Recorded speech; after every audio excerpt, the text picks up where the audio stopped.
বসে আছি, কিন্তু আজ কোথায় গেল সেই বাণী।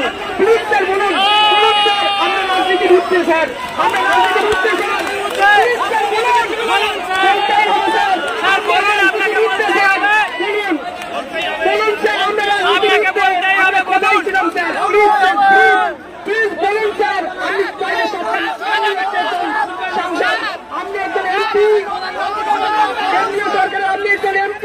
আমাদের রাজ্যের একজন সাংসদ, আপনি চাইলে আপনার বার্তা আমাদের চক্ষুদের বার্তা আপনি বলতে পারেন। প্রধানমন্ত্রী আমাদের যখন প্যানেলটা বাতিল হলো তখন উনি পশ্চিমবঙ্গে এসে জনসভায় বলেছিলেন কোন যোগ্য শিক্ষক শিক্ষিকার যাতে চাকরি না যায়, সেই জন্য যোগ্যদের পাশে উনি থাকবেন।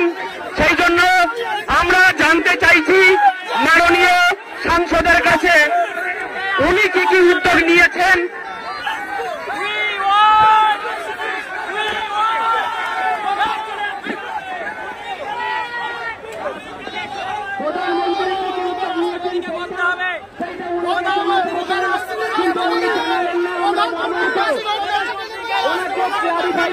প্রধানমন্ত্রীর পক্ষ থেকে কি কি উদ্যোগ নেওয়া হয়েছে।